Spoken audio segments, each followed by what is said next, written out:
table.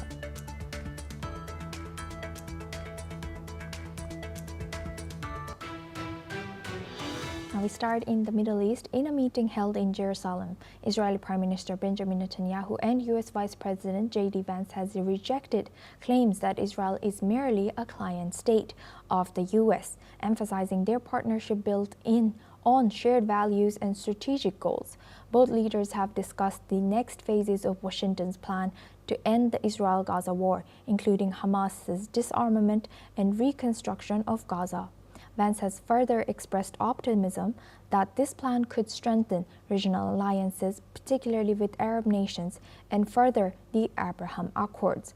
While acknowledging the tough challenges ahead, both leaders have showed commitment towards a future of peace and security, with a focus on rebuilding Gaza and ensuring lasting stability in the region.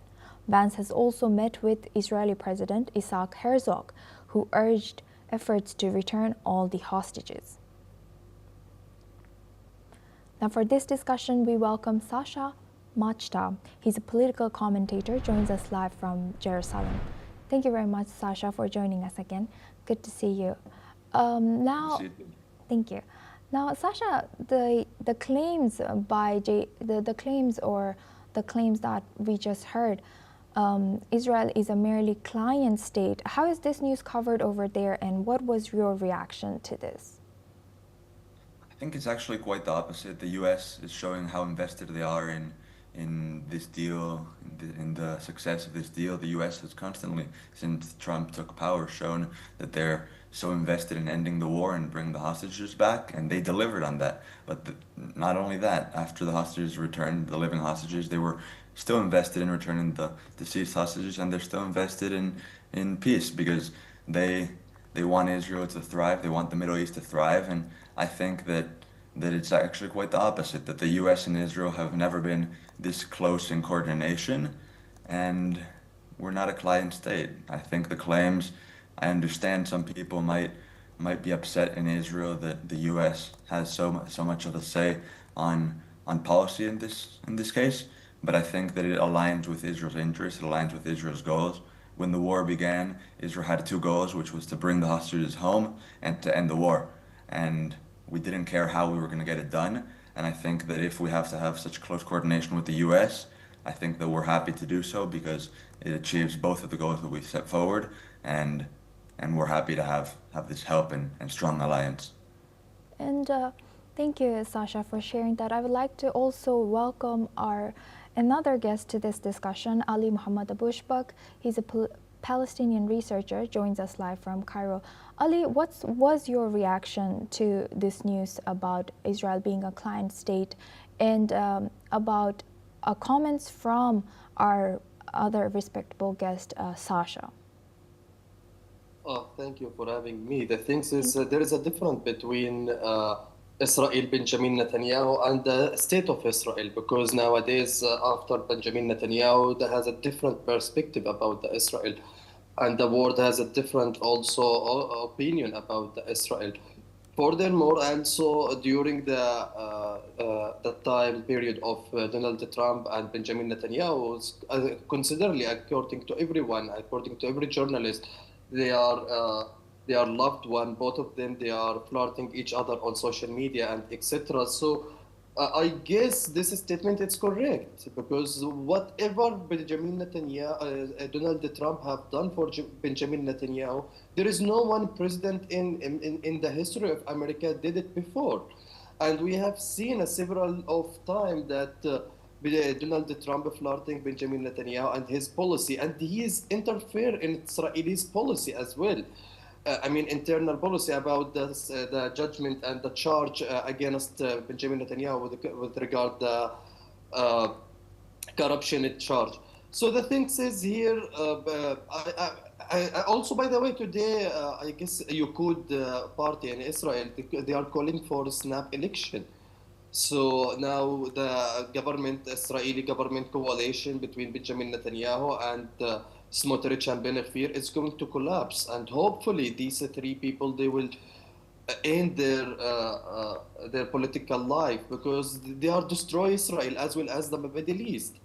So the Benjamin Netanyahu is continuously asking for a change the Middle East. So about with regard the accord of Abraham Accord, I'm not optimist. I'm not optimist. Arab region and Arab area country they are going to sign agreement with Benjamin Netanyahu, as well as Benjamin Netanyahu he described as a criminal according to international criminal code. So things is Benjamin Netanyahu is destroying Israel, and also we have seen the public opinion in America itself. They are, outraged against their policy with regard to Israel because they consider America is first, not Israel is first. What has done recently Donald Trump? He did everything for Netanyahu to save his political life, and it seems like. According to several of American opinion audience, they consider Israel as a state of one state of American state. So I guess I totally agree with these things. And Benjamin Netanyahu, he did many things against Israel, not for Israel. And Sasha, I would like to bring you back into that. Thank you, Ali, for sharing that. Sasha, how do you see the rise of a very, very conservative or right-wing politicians and their popularity in Israel? I think that it's not a new phenomenon. I think that in Israel in the past years we've seen the far right growing. I think it's a consequence of the peace process and the failure of the peace process. We've seen that Israelis in the 60s, in the 70s, in the 90s especially, they were very much peace oriented. They were thinking that all the wars were going to end. They were thinking that basically it was the end of all the wars between Israel and the Palestinians. We saw Yitzhak Rabin, he tried the Oslo Accords, and unfortunately we were met with terror, and that's why there's a saying that says Yasser Arafat killed the peace camp, and Yasser Arafat killed the Israeli left. So I think that it's a natural consequence of the despair of Israelis who have felt that all their efforts to reach peace have been met with terror and violence, and they're looking for another alternative. And unfortunately, that's the far right. But things look like next elections, it could be close, and that we might have a different government. But I think that it's a consequence of the history here and of giving peace a chance, but also of seeing all our hopes and desires fail in such a complicated region. And building on that, I would like to also take Ali's stance. Ali, what's your take on that, with what Sasha has just shared?